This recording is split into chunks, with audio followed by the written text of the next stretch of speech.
एक निंदिशों में ग्रंथराज परीक्षा मुख सूत्र में विधि और निषेध की व्याख्या कर रहे हैं। वस्तु व्यवस्था को समझने के लिए विधि निषेध को समझना अनिवार्य है। वस्तु ही एक व्याख्या रूप विधि निषेध, एक वस्तु विधि निषेध। हम आपको व्यवस्थित समझा रहे हैं, आप व्यवस्थित समझिए।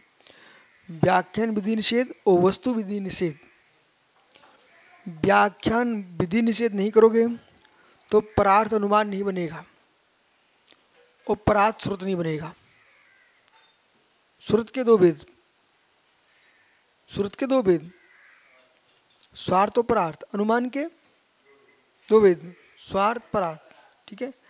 तत्प्रमाण के दो भेद, स्वतः परता। तत्प्रमाण्यम स्वतः परताश्च।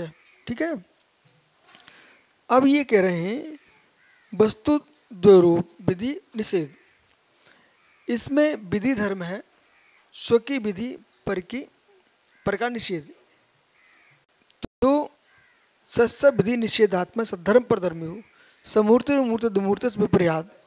तो हमको इसमें एक प्रथम लाइन देखना है, सत्स विधि निषेधात्मा स्वधर्म पर धर्म। सत्स विधि निषेधात्मा,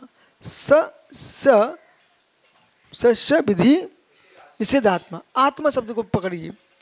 जो आत्मा है यानी वस्तु, प्रत्येक वस्तु की आत्मा है, अपने आप में वस्तु आत्मा है। चेतन वस्तु चेतनात्मा, अचेतन वस्तु अचेतनात्मा। तो अचेतनात्मा कोई नहीं हो तो अचेतनात्मक चेतनात्मक, ऐसा बोल दो तो जल्दी समझ में आ जाता है। तो वस्तु विधि रूप है। इसकी विधि इसलिए पेंसिल है, इसमें प्रषेध भी है। पर का प्रषेध नहीं होगा, पर की नास्ती नहीं होगी। इसमें नास्ती धर्म है, इसलिए पर की नास्ती है। इसलिए एवं विधि निषेधा में मनवर्तन मर्तगत नेति चित्ताकर यथा भयंतर रूपात भी, ये आपनी मनसा का कार्य का है। एवं विधि निषेधाभ्याम, इस प्रकार से विधि और निषेध वस्तु धर्म है। जो वस्तु विधि रूप में देखता है वो अज्ञानी, निषेध रूप में देखता है अज्ञानी। जो विधि निषेधात्मक देखता वही है ज्ञानी। एक ही समय में वो पर सापेक्ष नहीं, सुसापेक्ष विधि है, सुसापेक्ष निषेध है। धर्म हमारे में है पर का निषेध होता है, इसलिए पर सापेक्ष है। पर धर्म किसका है? स्व का। इसलिए चंगुन सूत्र पढ़ा था क्या? उपलब्धि। अब जो वस्तु मैंने बोल दिया विधि निषेधात्मक वस्तु है। अब विधि निषेधात्मक वस्तु जो है वो अवाच्य है। अपने आप वस्तु क्या है? अवाच्य है।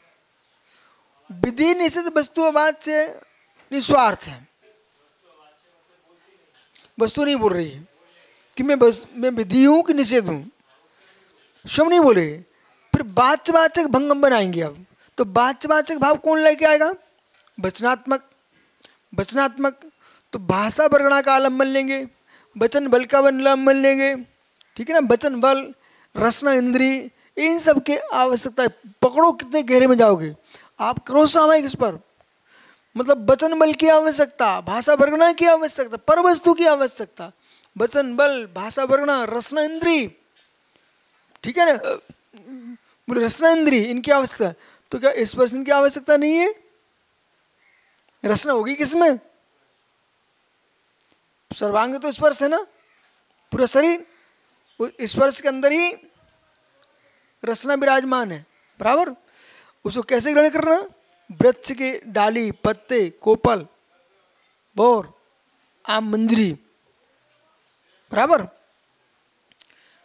तो इसलिए हमने जो कर्म इंद्री जो सांख्य बोलता है, वो कर्म इंद्री हमारी स्पर्श इंद्री में आ जाती है। हम मानते 25 तत्व, पर 25 तत्व हमने, जैसे हमने भेदात्मक दृष्टि से, अभेदात्मक दृष्टि से 10 प्राण है, अभेद दृष्टि से 4 ही प्राण है। ठीक है ना। कर्म इंद्री, ज्ञान इंद्री, वो सारी कर्म इंद्री स्पर्श इंद्री में आ जाती है हमारे यहाँ। तो बराबर। तो उपलब्धि विधि प्रसिद्ध उपलब्धिश्च, विषय जो समझने का विषय है, कल इसको समझाया नहीं था, आज इसी को समझा देता हूँ।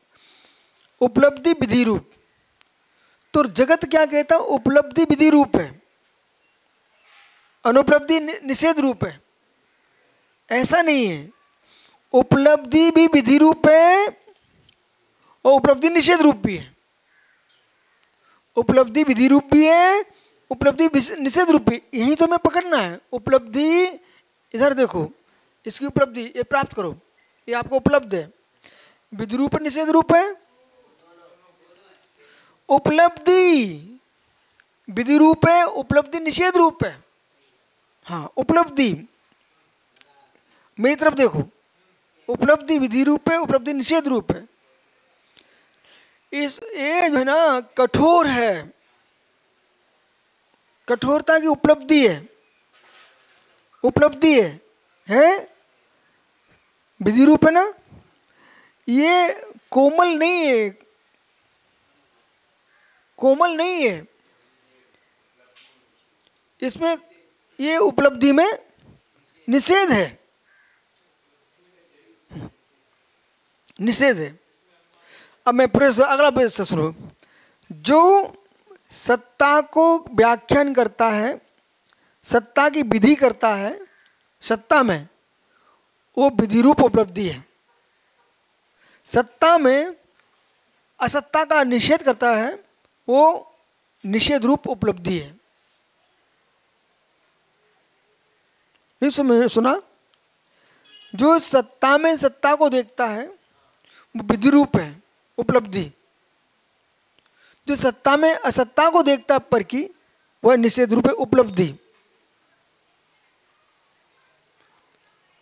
और समझाएंगे, ठीक है?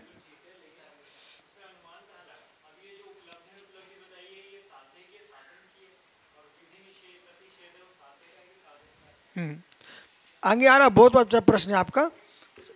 विकल्प नहीं करो, एक एक सूत्र सब आपको बताने वाले हैं। विधि रूप अनुमान, निषेध रूप अनुमान, सत्ता रूप अनुमान, असत्ता रूप अनुमान, सब बताएंगे आपको, टेंशन नहीं लेना। क्योंकि अनुमान प्रमाण के बिना तुम कुछ कर भी नहीं सकते हो। अनुमान प्रमाण के बिना कुछ कर भी नहीं सकते हो। बहुत बढ़िया है ये 55 और 56 नंबर का जो सूत्र है ना, ये आपकी शंका का समाधान कर देंगे। नमो